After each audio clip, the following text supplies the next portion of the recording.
नमस्कार दोस्तों, जय हिंद, वंदे मातरम। कैसे हैं आप सभी लोग? आशा करता हूँ आपकी तैयारी अच्छी चल रही होगी।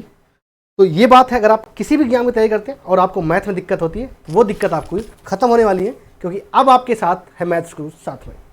ठीक है, कैसा भी आपका क्वेश्चन हो, बहुत ही आसान तरीके से कैसे कर सकते हैं वो चीज़ देखना। विदाउट यूजिंग फार्मूला कैसे मैथ को आसान बनाई जा सकती है, वो मैं आपके साथ लेके आया हूँ।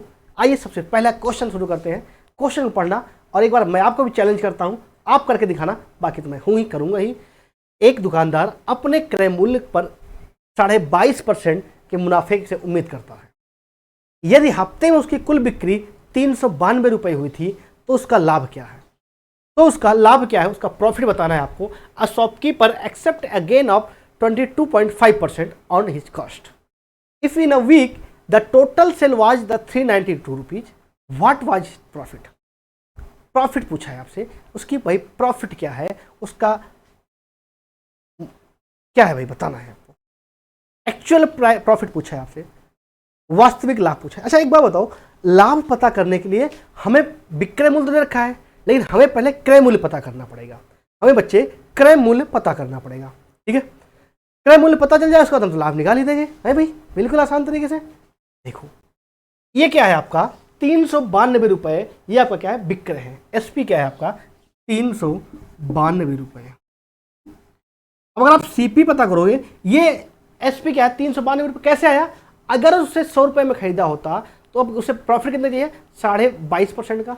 मतलब जो आपका एसपी है ये क्या है भाई 122 रुपये, 122.5% है। एक बात देखो जरा, अगर आपका सीपी 100 रुपये है, अगर आपको 10% का लाभ चाहिए, मतलब क्या 110 में आपका एसपी होगा।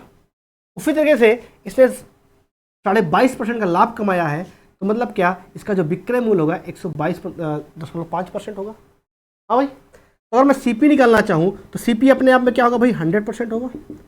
अगर 122.5% वैल्यू 392, तो 100% वैल्यू क्या होगी 392 अपॉन 122.5 गुणा 100 कर दोगे भाई। अरे हाँ या ना? और इसको आप सॉल्व करोगे सिंपल तरीके से तो क्या आ जाएगा आपका 320 रुपये। मतलब क्या, बस क्वेश्चन खत्म। सीपी की वैल्यू 320, एसपी की वैल्यू 392, तो मतलब आपको प्रॉफिट कितने का दिखा रहा है यहाँ पे 70 रुपये का। तो भाई प्रॉफिट कितने का आया 70 रुपये का, 72 का आएगा ना भाई, सॉरी 300 या 392 है, तो कितने का प्रॉफिट आएगा 72 रुपये का उसको प्रॉफिट आ जाएगा। तो B will be right answer होगा। बहुत ही आसान तरीके से क्वेश्चन आपको इसे पूरा उलझाने की कोशिश किया, लेकिन आप उलझे नहीं। उलझना नहीं है भाई, बहुत ही सुलझे माइंड से क्वेश्चन को करना है। क्लियर हुआ बात? आए अगले क्वेश्चन पे। अगला क्वेश्चन आपके स्क्रीन पे है, इसका आंसर बताओ भाई। अगला क्वेश्चन आपके स्क्रीन पे है, इसका आंसर बताओ क्या आएगा दोस्त। देखते भाई इसका आंसर कौन बताता है। सबसे पहले कौन कमेंट करता है इसका आंसर? मालिक द्वारा 2 दर्जियों एक्स तथा वाई को प्रत्येक हफ्ते कुल 550 रुपये अदा किया। यदि एक्स को वाई का 120% अदा किया गया हो तो प्रत्येक हफ्ते वाई को कितने रुपए अदा की गई? तो वाई को कितने रुपए अदा की गई है? टोटल रुपए आपको दे रखा है और दोनों को कंपेयर भी कर रखा है। एक्स वाई का 120% दे। अब देखो यार 120% दोस्त अगर देखा है, 120% मतलब क्या 120/100। अगर इसको देखोगे तो 6/5 आ जाएगा। अब 6/5 आ गया किसका? x को y का। अगर y की वैल्यू 5 है तो x की वैल्यू कितनी होगी 6 होगी। ये बात आपको समझ आई। कभी फ्रैक्शन निकालो उसका तो उसको वैल्यू वो देख लिया करो। अब इससे बहुत आसान तरीका हो जाता है। x की वैल्यू 6, y की वैल्यू 5, तो टोटल रुपए कितना हो गया भाई आपका 11 रुपये। टोटल कितने हो गए आपके 11। अगर टोटल 11 होता तो y को कितना मिलता 5 रुपये। टोटल 11 नहीं बोला है इसने। 11 की वैल्यू कितनी बताई है 550, जस्ट 50 के मल्टीपल पे। तो आपसे y देखा है, y की वैल्यू भी 50 के मल्टीपल पे क्या आ जाएगा 250 रुपये। तो y को कितने रुपए मिल रहे थे भाई 250 रुपये। मतलब क्या सी विल बी राइट आंसर होगा। सी आपका सही उत्तर होगा। क्लियर है? 120% दे रखा था, 120 को हमने फ्रैक्शन में कन्वर्ट किया तो क्या आ गया 6/5। अगर x की वैल्यू इसका y का पूछा था तो नीचे वो आपकी y की वैल्यू आती है। x की वैल्यू 6 तो y की वैल्यू कितनी 5। 6 5 कितना 11।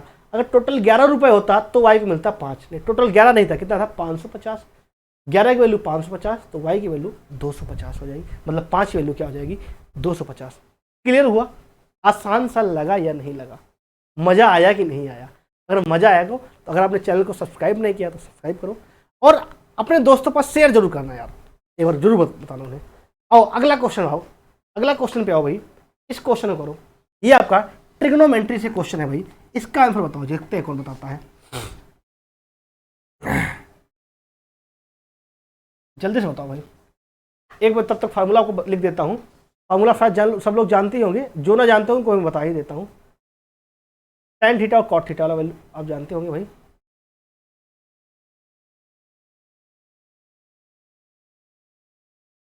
ये होता है tan थीटा बराबर क्या होता है आपका sin theta upon cos theta, और cot थीटा क्या होता है इसका उल्टा cos theta upon sin theta. ठीक है, आपको यहाँ पे क्या दे रखा है, cot थीटा की वैल्यू दे रखी है।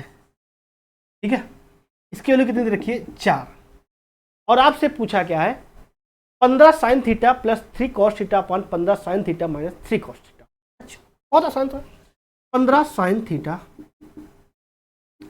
Plus 3 cos theta upon 15 sin theta minus 3 cos theta, इसकी वैल्यू आपसे पूछा है। ठीक है, cot थीटा की वैल्यू दे रखी है, cot थीटा आपको वैल्यू देखिए, इसको मैं cot में अगर कन्वर्ट कर लूँ सीधा आपको बात खत्म हो जाएगी।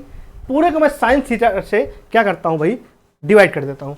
अगर मैं sin थीटा से डिवाइड करूँगा तो क्या बनेगा 15 plus 3 cos theta upon sin theta, यहाँ पे भी अगर sin से डिवाइड करोगे तो क्या बचेगा cos theta upon sin theta, और cos अपॉन sin क्या होता है cot होता है, तो क्या हो जाएगा 3 cot हो जाएगा, और cot की वैल्यू कितनी है भाई 4, 3 cot थीटा। वैसे तो 15 यहाँ पे sin थीटा डिवाइड हो जाएगा, यहाँ पे 3 cos अपॉन sin हो जाएगा, तो cos अपॉन sin क्या होता है cot थीटा। तो बस क्वेश्चन खत्म। 15 प्लस cot थीटा की वैल्यू दे रखी है आपको कितनी 4, 15 माइनस 3 गुणे 4, 15 और 12 कितना जाएगा 27, 15 में से 12 गए 3, 27 बटे 3 क्या जाएगा 9 will be right answer. Option number C सही उत्तर होगा। बात समझ में आई ना आई ये बताओ पहले, बात समझ में आई नहीं? अरे इतनी आसान है, ट्रिग्नोमेट्री हो ज्योमेट्री, अभी ज्योमेट्री के क्वेश्चन कराता हूँ आपको, बहुत आसान है भाई। जब तक आप अपने मन में नहीं लाओगे ना बहुत आसान है, बहुत आसान है, तब तक नहीं होगा। जब तक आपको मन में आएगा ना भाई मैथ बहुत कठिन है, मैथ बहुत कठिन है, तो बहुत ही कठिन लगेगी। जितना आप जिसको हवा बना दोगे ना उतना हवा बन जाएगा। आओ अगले क्वेश्चन पे फिर आ जाओ मेरे दोस्त। अगला क्वेश्चन आपके स्क्रीन पे है भाई,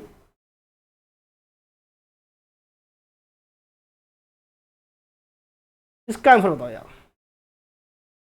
करो भाई इसको करो यार। क्वेश्चन एक बार पढ़ो, टेक्नो सॉरी ये ज्योमेट्री है तो फायदा आपको, कुछ लोगों को नहीं पता होगा तो मैं बता दूंगा, कोई दिक्कत नहीं है, सब कुछ बताऊंगा भाई। बस अगर आपने चैनल को अभी तक सब्सक्राइब नहीं किया और शेयर नहीं किया दोस्त अपने दोस्तों के पास, तो शेयर कर दो यार। इतनी कंजूसी काहे बात का, इतना कंजूस बनके कहाँ जाओगे, ऊपर जाना है। इतनी कंजूसी किस बात की भाई, इतनी मत कर इतना गुरूर, मत कर इतना गुरूर अपनी कंजूसी पे। चलो भाई क्या दे रखा है, दिए गए आकृति में अन्य दो कोणों का मान बताना है आपको। अब जरा देखो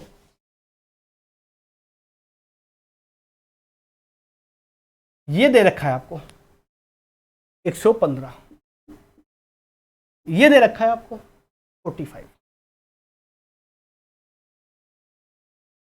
ए हो गया ए, ये हो गया बी, ए हो गया सी। आपसे ये वाला कोण पूछ रहा है और ये वाला कोण पूछ रहा है। अगर मैं कोण ए बराबर क्या होता है, ये बात शायद आप जानते होंगे, अंतः कोणों का योग बहि कोणों के योग के बराबर होता है। तो अंदर वाले कोण कौन से हो गए, ये वाले, ये वाला और ये वाला, इन दोनों का योग बाहर कोण जो बना है कोण इसके योग के बराबर होता है। तो 45 प्लस ए,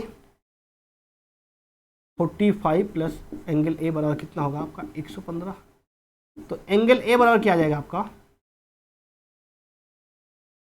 7 4 11 70 आ जाएगा। यहां तक कोई दिक्कत नहीं किसी को। और एक बात जानते होगे, जैसे ये कोई रेखा खींच दी हमने, ये टोटल क्या होता है आपका 180 होता है। टोटल क्या होता है, एक रेखा बना कोण कितना होता है 180 होता है। उसी तरीके से अगर आप यहाँ पे देखोगे तो ये एंगल सी प्लस ये वाला एंगल 115 किसके बराबर होगा, 180 के बराबर होगा। तो एंगल सी की वैल्यू क्या होगी, 180 में से 115 घटा दोगे तो क्या आएगा, 65 आ जाएगा। और आपसे इन्हीं दोनों का अंतर पूछा है, एंगल ए और सी का अंतर पूछा है। एंगल और से ए और सी का अंतर कितना होगा, 5 डिग्री होगा। कितना होगा, 5 डिग्री होगा। आसान सा लगा कि नहीं लगा, इससे आसान कुछ है क्या। ये ऐसे क्वेश्चनों को बिल्कुल उड़ा देंगे, बर्बाद कर देंगे क्वेश्चनों को।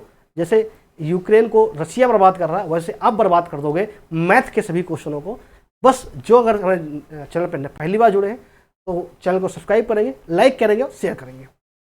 और इसी के साथ में आपको करंट अफेयर्स क्लास डेली 8 बजे सुबह और मैथ की क्लास शाम को 8 बजे मिल रही होगी। और बहुत ही आसान तरीके से सारी बातें आप समझ पा रहे होंगे। जितना भी कम से कम समय में आप क्वेश्चन को कर सकते हैं वो मैं तरीका आपके लिए लेके आऊँगा। और इसी तरीके से इस सीरीज को मैं आगे बढ़ाऊँगा अगर आप प्यार देंगे लगातार। तो अगर आप लोगों से शेयर करेंगे, लोगों को मुझे प्यार देंगे तो ज़रूर शेयर करेंगे। और जिनको हमारे टेलीग्राम या व्हाट्सएप ग्रुप से जुड़ना है तो वो डिस्क्रिप्शन बॉक्स में आपको लिंक मिल जाएगी, आप वहाँ से जाके ग्रुप में ज्वाइन हो जाइए। वहाँ पे आपको सारी समस्याएं, किसी कोई डाउट होती है, वहाँ पे इतने मेरे अच्छे स्टूडेंट हैं, आप उनको वहाँ पे आप अपने प्रॉब्लम को डालिए, वो सॉल्व करके दे देते हैं। अगर सॉल्व नहीं होता तो मैं भी आपको, जो हमारी टीम होती है वो आपको सॉल्व करके दे देगी। तो आशा करता हूँ सारी चीज़ें समझ में आ रही होगी। और लग जाओ, अब लेखपाल की तैयारी में लग जाओ। लेखपाल अब ज़्यादा दूर नहीं है, CHSL का भी एग्जाम होने वाला है। लेखपाल है, CHSL है और आने वाले एग्जाम है, तो इनमें आप लग जाओ, एक नौकरी ले लो। अब समय मत गया वो करो। मैंने कहा ना, एक बार मैथ का पूरा सिलेबस कंप्लीट करो।